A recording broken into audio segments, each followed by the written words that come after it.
मध्ये दरवर्षी 26 मे म्हटलं की आमच्या सर्वांसाठी एक आनंदाची पर्वणी असते. कारण मनोजदादांचा आमच्या लाडक्या नेतृत्वाचा वाढदिवस असतो, नाही का? ही गर्दी बघून कसं वाटतंय तुम्हाला, काय वाटतंय? खूपच छान वाटतंय. इनफॅक्ट मी ताईंशी मगाशी बोलत बसले होते मागे की एवढ्या मोठ्या प्रमाणात जेव्हा लोक त्यांच्या आयुष्याचा वेळ तुमच्यासाठी देतात तेव्हा तिथेच तुमचं कर्तृत्व सिद्धच झालेलं असतं. म्हणजे याबद्दल मी काय बोलावं, मी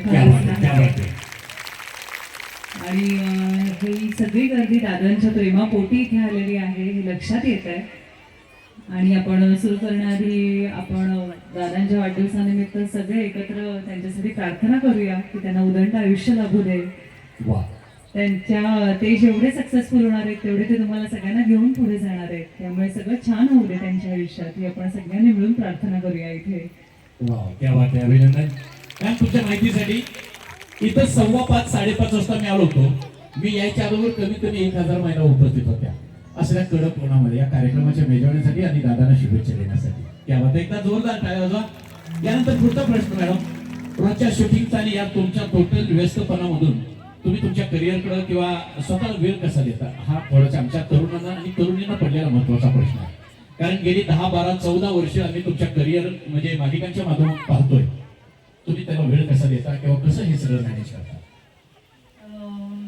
वेळ न देता येणं ही मला असं वाटतं हा एक्सक्यूज असतो. आपण स्वतःला वेळ देऊ शकतो आणि तो वेळ देणं हा कुठेतरी इथून असतो, डोक्यातून असतो.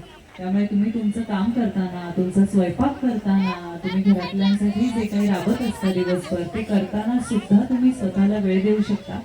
कारण वारंवार मी जिथे जाते तिथे सध्या मी सांगायचा खूप प्रयत्न करते की आपल्या महिलांना ना एक खूप वाईट सवय असते. आपण खूप विचार करत असतो आणि आपण शरीराला थकवतो त्यापेक्षा जास्त मेंदूला थकवत असतो. त्यामुळे हा वेळ देणं हे काही वेगळं काहीतरी करणं यापेक्षा आपल्याला डोक्यातले विचार कमी करायचे. मग तुम्हाला आवडणारी छान गाणी, आता मी पाहत होते इतके सुंदर डान्सेस तुमच्यासमोर सादर होताना तुम्ही ते एन्जॉय करत होतात. ऐकणं, स्वयंपाक करताना काहीतरी कुठलं तरी नामस्मरण करणं, या गोष्टींना सुद्धा आपण वेळ देणं हे म्हणू शकतो. त्यामुळे आम्हाला वेळच उरत नाही ही स्वतःला मुभा देणं बंद करा आणि कुठेतरी आपल्या या रुटीन मधून सुद्धा स्वतःसाठी वेळ काढत जा, डोक्यामध्ये हा वेळ काढत जा.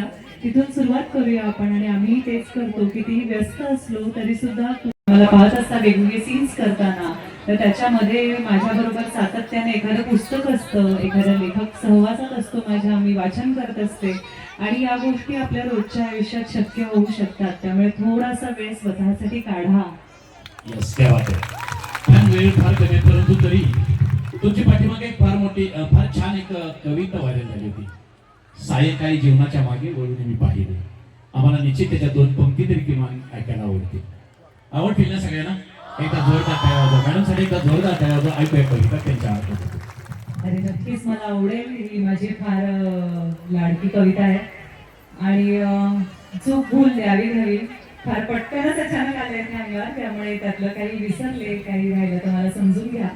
पण हो, ही कविता मला आवडते आणि आपल्या खऱ्या आयुष्यातही कुठेतरी जेव्हा आपण आपल्याला असं वाटतं की विश्वास कुठेतरी निघून जातो, आपण एकटे पडतोय का असं वाटतं, किंवा आपल्याच घरात आपल्याच माणसांमध्ये कधीतरी आपण ठकून जातो ना, तेव्हासाठीची खूप छान कविता आहे. आणि तुम्हाला जमली तर ती आहे ऑनलाईन अवेलेबल, तुम्ही शोधून घेऊ शकता. परंतु आज आम्हाला प्रत्यक्ष तुमच्याकडून ऐकूया. सायंकाळी जीवनाच्या मागे वळून मी पाहिले. सायंकाळी जीवनाच्या मागे वळून मी पाहिले. पाहिली वाटेवरील उमटलेली पाऊले. एकट्याची नभती परी होती दुजी त्यांच्या सवे. कोण होते सोबतीला माझे मला ना आठवे.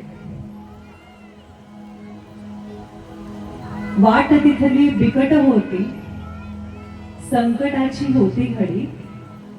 चाललो मी एकटाची वाट होती वाकडी. चाललो मी एकटाची वाट होती वाकडी. काही ठिकाणी वळणावरी एकट्याच्या होत्या खुणा. काही ठिकाणी अशा वेळी वळणावरी एकट्याच्या होत्या खुणा.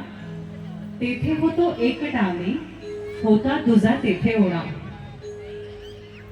प्रार्थुनी देवास पुसले, प्रार्थुनी देवास पुसले, कोण होते संगती. देव बदला वत्सा तुझ्या रे, मीच होतो सोबती. देवास म्हटले सोबती तू, संकटे येता परी. एकटे मज सोडले, एकटे मज सोडले, हे दुःख वाटे अंतरी. देव बदला वत्सा असा तू, दुःखी न हो मानसी. पाऊलांच्या त्या खुणांचे मर्म तू न जाणसी. उचलूनी तुझ घेतले मी संकटाच्या त्या क्षणा.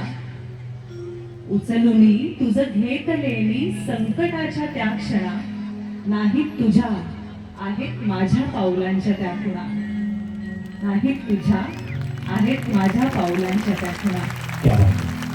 तरी पण एकदा जोरदार टाळ्या आमच्यासाठी. आता मी बोलतोय आदरणीय दादांच्याकडे. दादा